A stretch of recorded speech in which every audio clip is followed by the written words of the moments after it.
隣の方と挨拶しましょう。イエス様があなたと共におられます。イエス様があなたと共におられます。오늘 하나님의 말씀은 요한복음입니다. 요한복음 14장 25절부터 27절까지를 함께 읽겠습니다. 요한의福音書 14章 25節から27節までをご一緒に読んでみましょう。ヨハネの福音書14章25節から27節です。함께 읽겠습니다. 読みましょう。このことを私はあなた方と一緒にいる間にあなた方に話しました。しかし、すなわち父が私の名によってお使わしになる聖霊はあなた方に全てのことを教え、また私があなた方に話した全てのことを思い起こさせてください。私はあなた方に平安を残します。私はあなた方に私の平安を与えます。私があなた方に与えるのは世が与えるのとは違います。あなた方は心を騒がしてはなりません。恐れてはなりません。アメン。毎週一句ずつ覚えている聖書の御言葉を読んでみましょうか。우리 말씀을 함께 읽겠습니다. 14번. しかし主はその聖なる宮におられた全地をその御前に沈まれ。15番。しかし彼は私たちのその手の罪のために殺傷され、私たちの友達の目に抱かれた。彼の苦しみが私たちの邪魔な形、彼の血によって私たちは癒された。アメン。16番。イエスは言われた。私はよみがえりです。命です。私を信じる者は死んでも生きるのです。また生きていて、私を信じる者は決して死ぬことがありません。このことを信じますか。アメン。17番。イエスはもう一度言われています。平安があなた方にあるように、父が私を使わしたように、私もあなた方も使わします。そしてこう言われるのから義を受けかけている。聖霊をかけなさい。アメン。18番。これが一等からこのパンを食べ、この杯を飲むために主が来られるまで、主の死を告げ知らせるのです。アメン。御言葉を読むときに御言葉が生きて働いてくださると信じます。말씀을 읽을 때 말씀을 살아서 역사해 주실 줄로 믿습니다. 오늘 요한복음을 통하여서 하나님 아버지의 마음, 하나님 아버지의 마음이라는 제목으로 은혜를 나누고자 합니다. 今日の本文ヨハネの福音書を通して父なる神様の心、父なる神様の心という題で恵みを分かち合いたいと思います。今日は母の日であります。そして教会では母の日の終日として私たちは礼拝を捧げています。오늘 일본에는 어머니의 날입니다. 한국에는 어버이날이지만 어머니날과 아버지날이 따로 있어서 오늘은 교회에서는 어머니날 주일 예배를 드리고 있습니다. 예수님께서는 십자가에 달리셨을 때 요한을 향하여서 자기 어머니 마리아를 너에게 맡긴다. 너의 친어머니로 오시라고 부탁을 하였습니다. イエス様が十字架にかけられたその時にヨハネに向かって母マリアをあなたの実の母のように仕えてくださいとお願いをしました。このぐらいイエス様は最後の瞬間まで母親のことを忘れませんでした。 예수님은 마지막 순간까지도 어머니에 대해서 잊지 않았습니다. 우리는 어머니, 아버지를 통하여서 이 세상에 태어났습니다. 어떤 분이든 간에 하나님께서 그 아버지와 어머니 사이에서 우리를 태어나게 만들어 주셨습니다. 그렇게 되면 우리는 잘 공경해야 되는 것입니다. 私たちは父親がいて母親がいます。どういう親であろうと神様がその両親を通して私たちをこの世に生を与えてくださった。だから私たちは父母を敬わなければなりません。10回の中で第5回目があなたの父と母を敬いなさい。そうすれば弱いは長くなりあなたは幸せになると約束してくださいました。 10계명 중에 5번째는 무엇이냐? 내 부모를 공경하라. 그러면 내 생명이 길고 복을 누리게 된다고 약속하여 주셨습니다. 그러나 만약에 부모를 비방하게 된다면 그 사람은 반드시 죽임을 당한다고 말씀하십니다. その親を父母を敬わない、いやかえって罵る人はどうなるのか。必ずその人は死刑に処すると聖書は言っているのです。どうしてこのぐらい厳しいことを言っているのでしょうか。왜 이렇게 엄격한 명령을 하실까요? 그것은 예수님이 우리에게 가르쳐 주신 내 이웃을 사랑하라, 하나님을 사랑하고 이웃을 사랑하라는 그 근본이 부모님에 있기 때문인 것입니다. それはイエス様が私たちに教えてくださった神を愛し隣人を愛しなさい、その核心部分にあなたの父と母を愛さなければその他の人たちは愛することができないと教えてくださっているのです。マタイの福音書を見てみましょう。マタイ복음 19장 18절에서 19절입니다. 마타이 19장 18절から19節を読んでみましょう。읽겠습니다. 彼はどの戒めですかと言った。そこでイエスは言われた。殺してはならない、姦淫してはならない、盗んではならない、立証してはならない、父と母を敬い、あなたの隣人をあなた自身のように愛せよ。アメン。 우리는 이야기합니다. 저는 사람 죽인 적도 없고요, 또 간음한 적도 없고요, 도둑질한 적도 없습니다. 그러니까 죄가 없습니다. 私たちは言うでしょう。人を殺したこともなければ姦淫したこともない、盗んだこともありません。だから私は罪を犯していない。 그러나 거기에 주님께서는 한 가지 더 말씀하십니다. 내 부모를 공경하라. 그렇게 하여야 내 이웃을 사랑할 수 있다는 것입니다. そしてイエス様はプラスしてあなたの父と母を敬いなさい。そうするときにあなたの隣人を愛することができるから。それはなぜかというと、目に見える両親を愛せないのに目に見えない父なる神様を愛することはできないからです。 왜냐하면 눈에 보이는 부모를 사랑하지 못하는데 어떻게 눈에 보이지 않는 하나님 아버지를 사랑할 수 있느냐. 그 하나님은 우리를 얼마나 사랑하시는지 모릅니다. その父なる神様は私たちをものすごく愛してくださっているのです。もう私たちのことを愛して愛して、私たちの髪の毛を毎日数えてください。そして手のひらに私たちの名前を書いて毎日読んでくださっているのです。私たち 우리들의 머리카락의 숫자까지도 다 세고 계세요. 우리는 몇 개가 나고 몇 개가 빠지는지도 모르지만 하나님은 다 세고 계세요. 일일이 하나하나 우리의 몸에 있는 마음에 있는 모든 것을 만지면서 다 세고 계시면서 우리들의 이름을 손바닥에 새겨놓고 불러주시는 좋으신 하나님인 줄로 믿습니다. 그 하나님 아버지께서 오늘 첫 번째로 말씀하시는 것은 평안하냐라고 말씀하십니다. その父なる神様が今日一番目に私たちに言われるのはおはよう平安ですかと言っているのであります。マタイの福音書28章の9節です。マタイ복음 28장 9절 말씀을 읽어보겠습니다. するとイエスが彼女に言った。おはようと言い、彼女たちは近寄って御足を抱いてイエスを拝んだ。アメン。 예수님이 부활하시고 나서 첫 번째로 나타나셔서 첫 마디 하신 것이 자 이제 일하라, 선교하라, 예배드려라, 봉사하라, 그런 것이 아니었습니다. 평안하냐라고 물어봐 주셨다는 것입니다. イエス様が復活されてさあこれから働け、奉仕をしろ、宣教しろ、伝道しろ、そういうことを言ったのではなく、優しくおはよう平安ですかというふうに聞いてくださったのです。皆さん平安ですか？皆さんの心は平安ですか？ 여러분 평안하십니까? 마음이 평안하십니까? 우리의 인생의 가장 행복한 순간은 어떤 순간이냐? 평안할 때인 것이다. 私たちの人生一番幸せな時っていつでしょうか？平安な時なんです。何もなくて平安だと思う時が一番幸せなんです。 어느 순간인가 우리는 이 아무것도 없는 그냥 평안하다라는 그것 갖고 만족하지 못합니다. 무언가 얻어야 돼요.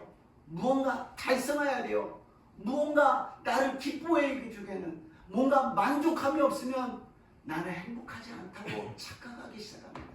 いつの間にか人間は何かをゲットしなければ、何かを得なければ、何かを私を喜ばす、満足させるものがなければ、私は不幸だと、そういう勘違いをするようになりました。主のくださる平安です。この世の平安ではありません。イエス様が言われました。私の平安をあなたに与えるとおっしゃいました。このイエス様の平安を受ける私と皆さんになりますよう祝福いたします. 주님이 말씀하십니다. 그냥 평안하라가 아닙니다. 나의 평안을 너에게 주노니 이 평안함을 얻으시기를 주님의 이름으로 축복합니다. 요한복음 14장 26절입니다. 요한의 14章の26節を読んでみましょう。しかし助け主すなわち父が私の名によってお使わしになる聖霊があなた方に全てのことを教え、また私があなた方に話した全てのことを思い起こさせてくださいます。아멘. 하나님 아버지께서 우리에게 보내주신 성령을 통하여서 모든 것을 가르쳐 주신다고 말씀하셨습니다. 그리고 무엇이든지 다 생각나게 해주신다는 것입니다. 私たちを愛してやまない父なる神様は私たちに全てのことを教えてくださると約束してくださいました。そして私たちに全てのことを思い起こさせてくださるというのです。私たちの人生に平安がないのはどうすればいいかわからないからじゃないですか。いろんな問題や悩みはあるけれども、それをどう対処すればいいかわからないから心が不安になるのです。それを神様が教えてくださると約束してくださいました。全てを教えてくださると約束してくださいました。その約束を受け取る私と皆さんになりますよう祝福いたします。우리 인생이 불안해지는 것은 언제입니까? 어떻게 해야 될지 모르는 갑작스러운 문제와 여러 가지 일을 통하여서 불안해지는 거 아니겠습니까? 그때 하나님 말씀하십니다. 내가 모든 것을 가르쳐 주겠다. 어떻게 해야 되는지 내가 가르쳐 주겠다. 이 약속을 받으시기를 주님의 이름으로 축복합니다. 그리고 모든 것을 생각나게 하신대요. 무엇을? 예수님의 말씀. 예수님이 하신 말씀을 다 생각나게 해주신대요. またもう一つ何か思い起こさせてくださる。イエス様が言われたことをイエス様の御言葉を思い起こさせてくださるのです。私たちは聖書を読み、そして先ほど私たちが毎週一個ずつ覚えていくのはどうしてか、イエス様の御言葉を私たちの体の中に、魂の中に、そして生活の中に適用し、それが生きて働くためであります。 우리가 성경을 읽고 말씀을 듣고 매일같이 성경 말씀을 암송하는 것은 말씀이 살아서 역사하여서 우리들의 생활 속에 적용이 되고 우리 생활 속에 살아서 역사하기 위해서 말씀을 계속해서 묵상하고 있다는 것입니다. 그것을 생각나게 해주신다는 거예요. 내가 외우고 있지 않지만 읽지를 못했지만 이해도 못했지만 생각나게 하여 주실 줄로 믿습니다.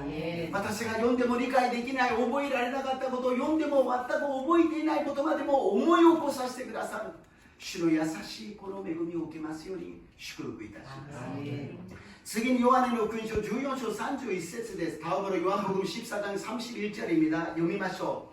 しかしそのことは私が父を愛しており父の命じた通りに行っていることを世が知るために立ちなさいさここから行くのです。 아멘. 예수님이 하신 것을 생각나게 하여 주신다고 말씀하셨습니다. 예수님가 나섰다ことを思い起こさせてくださる。イエス様は何をしたのか、父なる神様を愛し、神様から言われた命令をその通りに従ったということです。 예수님이 하신 것은 무엇이냐? 하나님 아버지를 사랑하고 하나님 아버지가 말씀하신 대로 명령하신 대로 순종했다라는 것을 말씀하고 계시는 것입니다. 우리도 무엇을 하라고요? 하나님 아버지를 사랑하고 하나님 아버지가 말씀하신 대로 우리가 행할 때 마음의 평안함이 임하게 될 줄로 믿습니다. 예수님가 지나를 감사하고 지나를 감사하고 이바랬다 도리니従った時に私たちに同じようにしなさいとおっしゃいました。同じようにするときに私たちの心は平安になるのです。自分の力で努力ではできません。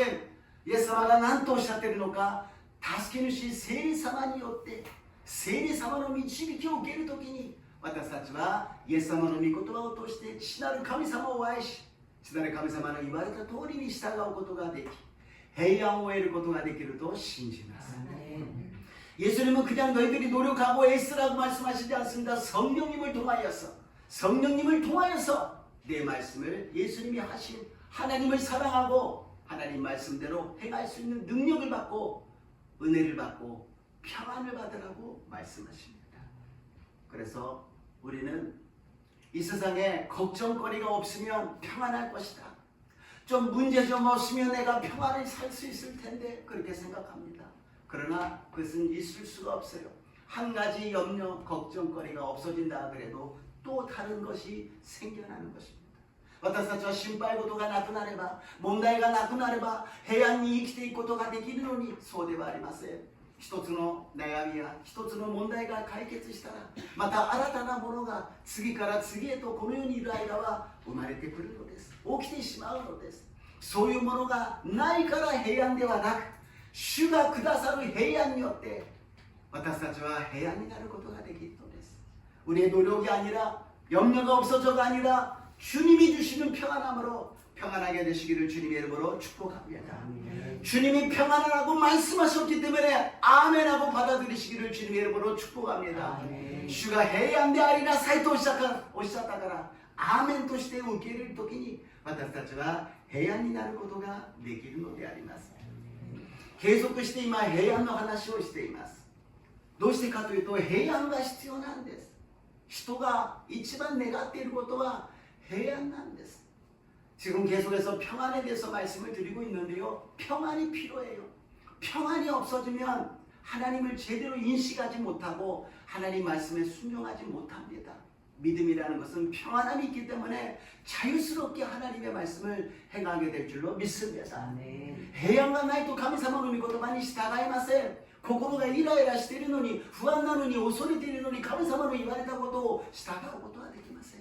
だからまずは平安を私たちは受けなければなりません。2番目に聖霊様と共に歩むのであります。 두 번째로 성령님과 함께 동행해야 된다는 것입니다.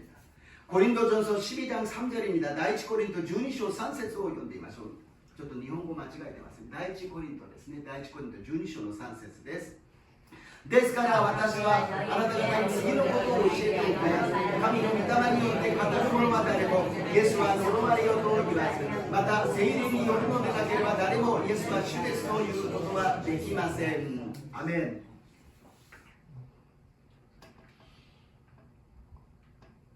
여기에 계시는 분 중에 예수님을 저주하는 분이 계십니까? 안 계시죠? 코로나가イエス様を呪われよなんてですね、言う人一人もいませんよね。そんなことを教会に来て言えませんよ。そうじゃないんです。神の霊が私たちの中におられるのです。だからそういうことは思わないし、言わないし、考えもしないのです。 우리가 그냥 저주를 어떻게 교회 와서 그런 얘기를 해요? 그게 아닙니다. 하나님의 영이 우리 안에 계시기 때문에 그런 생각조차도 안 하고 말도 안 하고 하고 싶지도 않는다라는 것입니다. 아무것도 아닌 것 같지요. 근데 하나님의 영이 우리 안에 계셔서 예수님을 저주하지 않게 된 줄로 믿습니다. 남대문의ことだけども主が私たちと共におられ、神様のこと、イエス様のことを呪われようなんて思わないし言わないのであります。そしてかえってイエス様は私の主ですと告白できるのです。 그리고 오히려 예수님은 나의 주인입니다. 나의 주십니다. 라고 고백할 수 있다는 것입니다. 저번 주인가 우리 신앙 고백 같이 했잖아요. 그것을 그냥 줄줄줄 따라서 한다 그러는데 아무나 할 수 있는 게 아니에요. 길 가는 사람 보고 갑자기 붙잡고 신앙 고백합시다 그러면 못해요. 싫다 그래요. 오히려 저주하고 절로 가라 그랬습니다. 私たちが信仰告白を先週からやりましたでしょ。みんなついてやりましたよね。それは自然にできることじゃありません。誰でもできるものじゃありません。道端を行く人に突然行って信仰告白しましょうと言ったら嫌です、やめてください、かえって呪いの言葉を言うでしょう。私に付きまとわないでくださいと言うでしょう。それは神の霊が私たちと共にいるという証拠なのです。聖霊様が私たちと共におられる証拠なのです。 하나님의 영이 성령님이 우리와 함께 계시는 것이 증거가 된다라는 것입니다. 지금 이 시간에 성령님이 우리와 함께 계신 줄로 믿습니다. 이만この時間聖霊様が私たちと共におられることを信じます。 성령님이 가장 슬퍼하시는 것은 우리가 죄를 짓는 것이고 교만할 때인 것입니다. 聖霊様が一番悲しまれるのは私たちが罪を犯し私たちが高ぶる時であります。 죄라는 것은 무엇일까요? 罪とは何でしょうか? 여러 가지 정의가 될 것입니다. 그러나 단순하게 한 가지 말씀드리면 예수님을 안 믿는 것이 죄인 줄로 믿습니다. 罪とは何でしょうか? いろんな定義があるでしょう。だけど一つだけ言うならばイエス様を信じないことが罪なのです。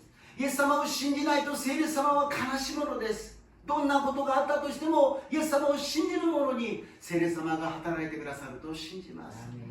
예수님을 믿지 않는 사람은 성령님이 역사하지 못합니다. 그러나 예수님을 믿는 자에게는 성령님이 역사하여 주십니다.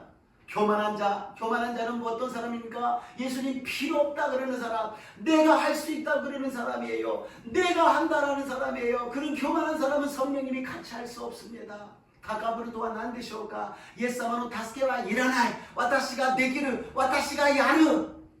そういう高ぶりが聖霊様を悲しませてしまうのであります。常にイエス様を信じ、イエス様に導きを受けるときに聖霊様が十万に働いてくださると信じます。常に항상 우리는 예수님을 믿고 예수님께 모든 것을 맡기고 순종할 때 성령님이 충만하게 우리에게 평안함을 주실 줄로 믿습니다. 신앙은 누군가가 이렇게 하라 저렇게 하라 따라서 하는 것이 믿음이 아닙니다.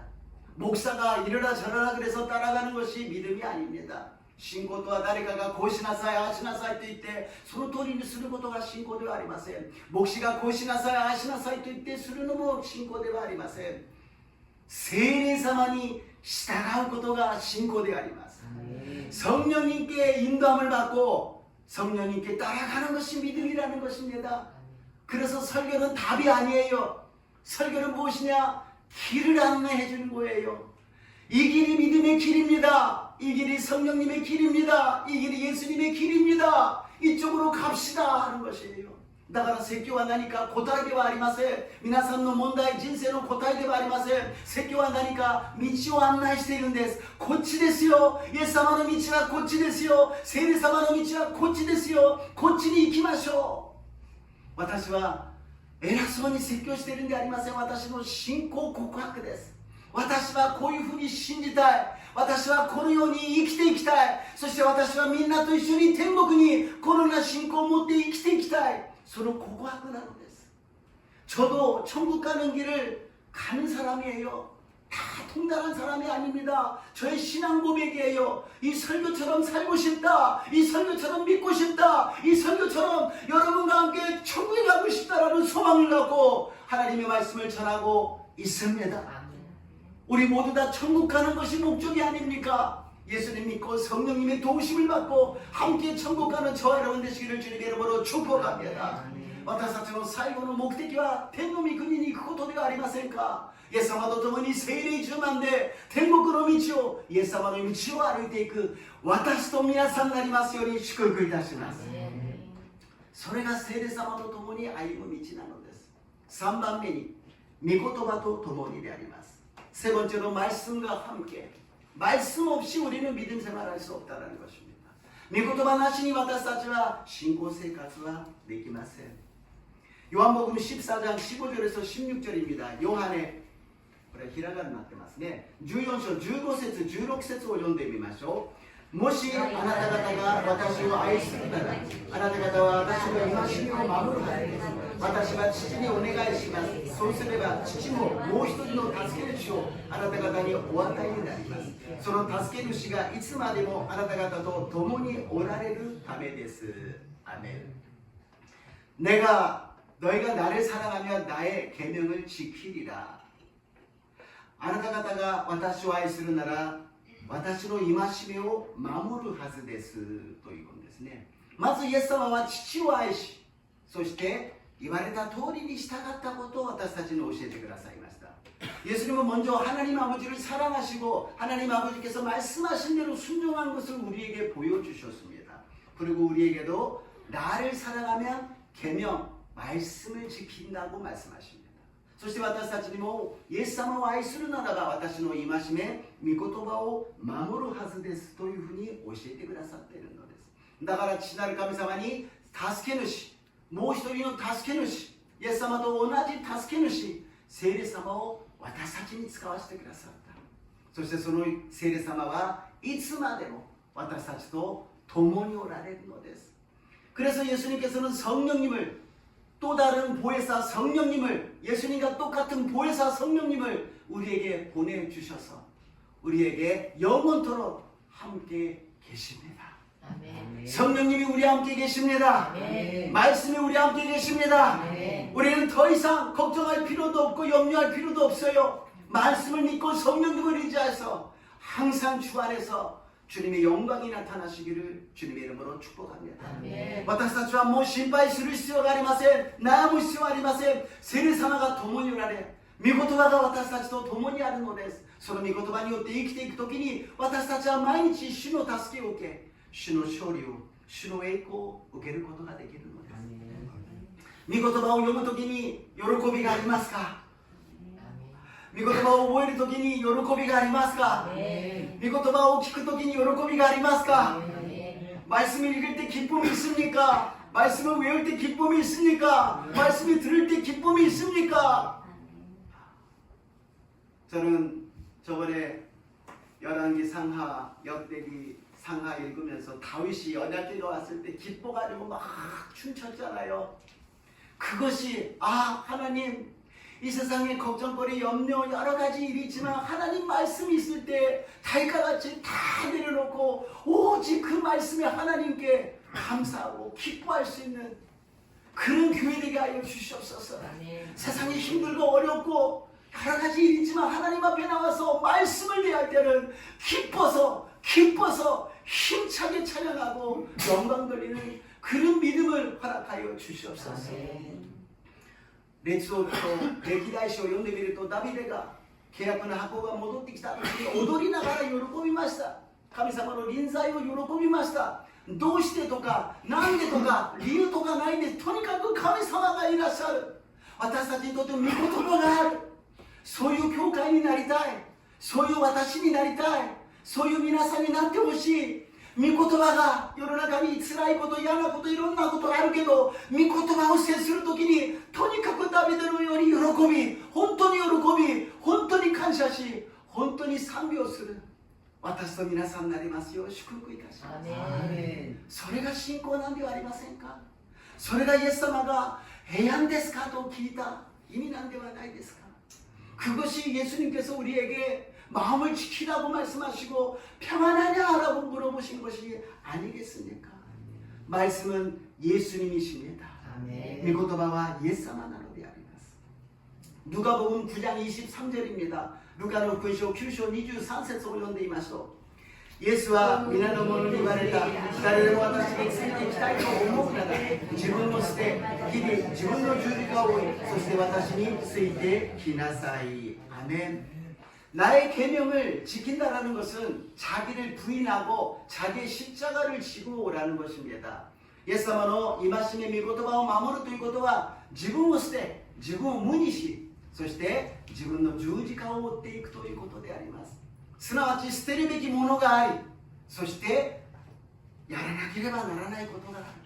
やめなければいけないこととやらなければいけないこと、 버려야 될 것과 취해야 될 것, 하지 말아야 될 것과 해야 될 것, 떠나야 될 것과 가야 될 것이 있다는 거예요. 離れるべきところと行くべきところがあるということです。常に私たちは選択しなければなりません。何を捨てるべきなのか、何から離れるべきなのか、何をやらないべきなのか、どこに行くべきなのか、何をやるべきなのか、それがわからないから不安なんです。それを聖霊様が助けてくださるということです。そうすればそれを選ぶことができるし、実行することができるし、平安を得ることができるようになると信じます。 무엇을 우리가 하지 말아야 되고 떠나야 되고 무엇을 해야 되고 어디로 가야 되는지 우리는 잘 모릅니다. 그러나 성령님이 우리에게 도와주셔서 우리에게 지시해 주시고 역사해 주실 줄로 믿습니다. 아멘. 우리가 또 하나 버려야 될 것은 무엇이냐? 그것은 인간적으로 멋진 것, 후한 것, 그리고 화려한 것, 그런 것을 우리가 원하잖아요. 私たちが気をつけなければならないのは世的に輝かしいこと、優雅なもの、なんかすごいこと、そういうことを私たち求めるじゃないですか。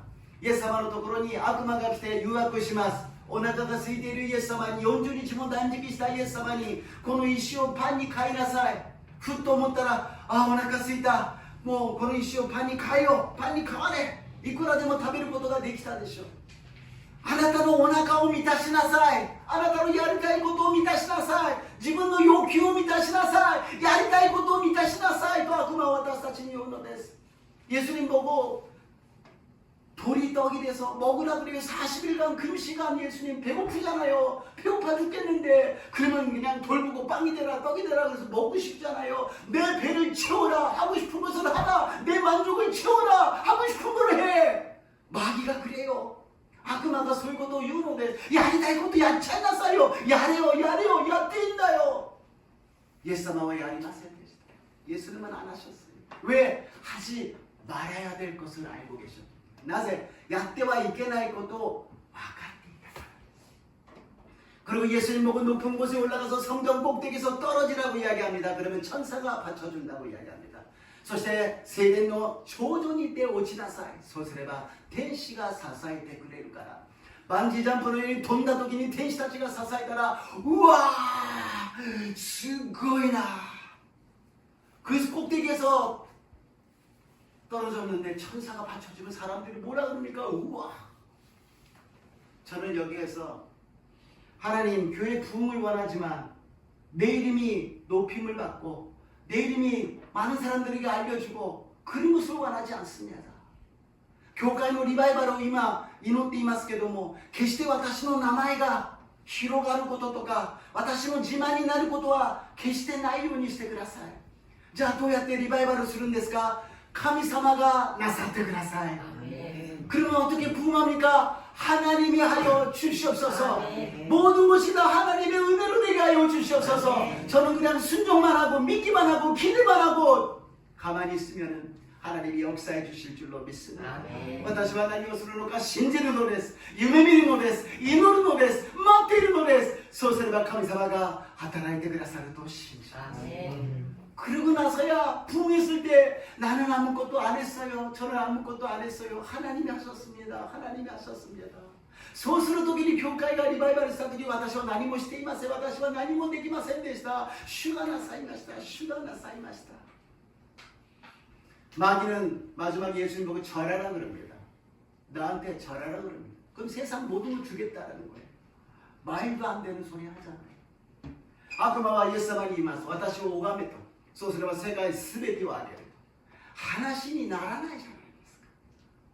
私たちはそういう悪魔の誘惑に陥らないように、イエス様だけを見上げますように祝福いたします。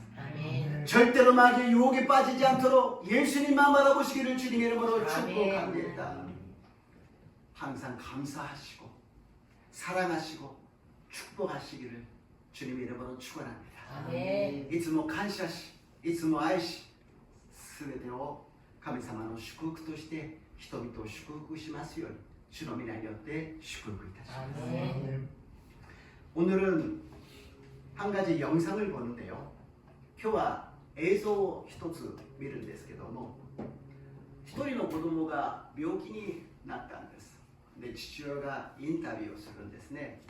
そして短い言葉の中に、この子は何を思ってこんな答えができるんだろう、この子は何を考えてるんだろう、そういうことを少し思いながら見るといいと思います。 영상을 보는데요. 어린아이가 병에 걸렸어요. 그래서 아버지가 인터뷰를 하는데 이 어린아이가 무엇을 생각하고 있을까? 이 어린아이 마음에 무엇이 있을까? 그런 것을 생각하면서 짧은 영상인데 한번 봤으면 좋겠고요. 한국말로는 자막이 있는데 일본말이 없어요. 그래서 잠깐 설명을 하겠습니다. 한국어英語でですね喋っているんですが、韓国で字幕があるんですが、日本語ではないんですよ。だから先に私がちょっと説明をしてそれから見ていきたいと思います。 お父さんと息子なんですね。病気で治療中なんです。 아버지하고 아들이에요. 그래서 치료 중이라서 힘들어하고 있어요. 왜 하나님이 너에게 암을 주셨을까? どうして神様は君にがんを与えたのかな。そして次のページ。どうしてかというと、神様が私を選んでくださったからだよということですね。 왜냐하면 그분이 저를 선택했으니까는요. 하나님이 나를 선택하셨다. 그 다음 페이지로. 그러면 왜 널 선택하셨을까? 자, どうして君を選んでくださったのかなと言ったら、この子が答えます。どうしてかというと、僕は特別な子供だからだよ。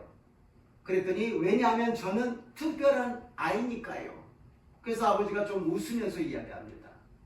다음 페이지로 父親が少し笑いながら言います。そうすると次のページ、特別な子供。そしたらもちろんだよ。 물론이지. 그리고 父親が聞きます。だけどすごく苦しいじゃないか. 아버지가 이제 본론으로 들어갑니다. 하지만 고통이 너무 심하잖아. 그랬더니 하나님은 왜 그 고통을 허락하셨을까? すごく苦しいじゃないか. 神様はどうして苦しみを与えるのかな。そしたらどうしてかというとそのために僕を選んでくださったからだよ。 왜냐하면 그걸 위해서 저를 선택해 줬으니까는요. 그 고통을 위해서, その苦しみのために私を選んでくださったというのです。なぜか神様に怒りたくない。 하나님께 화가 나지 않아? 너무 아파가지고 왜 나입니까? 痛くてどうして僕ですか? 他の人じゃないんですか? どうして僕ですか? 왜 나예요? 왜 나냔 말이에요? 그런 얘기 안 하, 생각 안 하냐고. そういうふうに考えない? 전혀 全然はい考えないと言ってる。どうして? 왜? 그랬더니 왜냐하면 동생들이 아닌 저를 선택하셔서 그게 기뻐요. どうしてかというと弟じゃなくて僕を選んでくださったから嬉しいんだよっていうこの子供の言葉に自分の弟たちがこんな苦しみがあったら嫌だから自分が代わりになってあげられるんだったらそれが嬉しいと言っています。 동생들이 이렇게 힘들게 고통받으면 너무 힘드니까 내가 받는 것이 오히려 기쁘다고 이야기합니다. 次のページ。僕じゃなかったら弟たちがこの苦しみを受け入れじゃない。 제가 아니라면 동생들이 이 고통을 겪어야 되니까요 라고 이야기를 합니다. 동생들이 겪는 건 싫어. 弟たちが苦しみるのは嫌かいと言って映像が終わります。短いそういう会話です。何でもない会話かもしれないけれどその小さな子供が何を考えて何を感じているのかそんなことを考えるととても心が痛みます。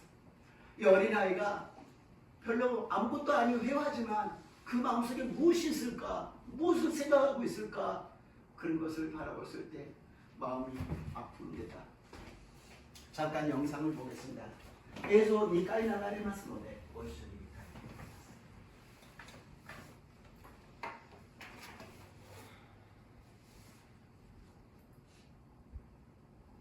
Why did God give you cancer? Because God allowed it, right? Because God is in control. Because he chose me. And why did he choose you? Because I'm a special boy.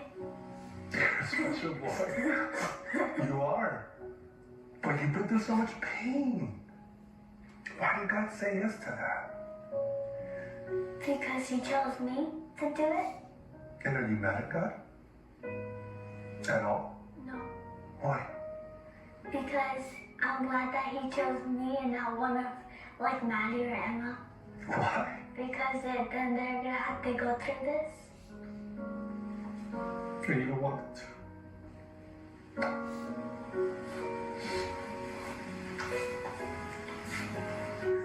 Why did God give you cancer? Because God allowed it, right? Because God is in control. Because he chose me. And why did he choose you? Because I'm a special boy. You're a special boy. You are. But you've been through so much pain. Why did God say yes to that? Because he chose me to do it. And are you mad at God? At all? No. Why? Because I'm glad that he chose me and not one of like Maddie or Emma. Why? Because then they're gonna have to go through this. And you don't want them to.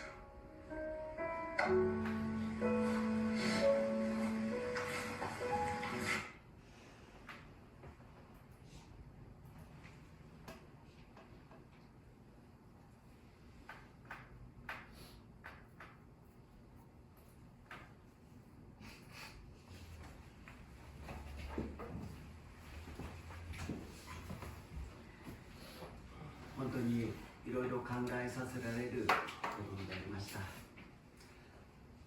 今日は母の日であります。 오늘은 어머니 날입니다. 어머니를 생각해 봤어요. 그랬더니 어렸을 때 생선을 먹는데 고기를 안 드시고 머리 쪽을 드시더라고요.母のことを小さい頃のことを考えました。焼いた魚を食べるのに真ん中の肉を食べずに大きい魚をみんなで食べるんですが、頭の方を食べてるんです。お母さんどうして頭ばっかり食べるの？ 엄마 왜 머리만 먹어? 응, 엄마는 머리가 좋아. 머리가 맛있어. 머리하고 꼬리가 아주 맛있어. 아따마도 식구가 스키난다. 니코 食べるとき食べません。どうして食べないの？ママね、さっき食べたの。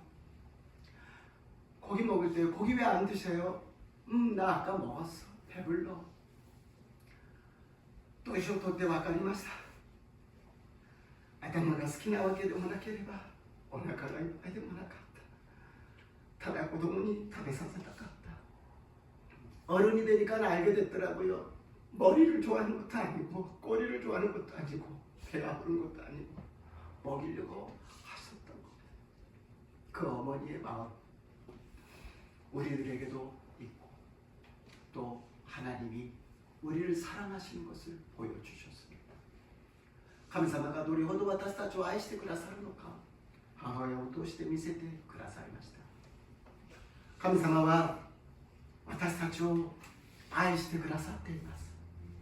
神様は私たちにこの世で生きる間願うことは平安であるように 야스라카데 아르이브.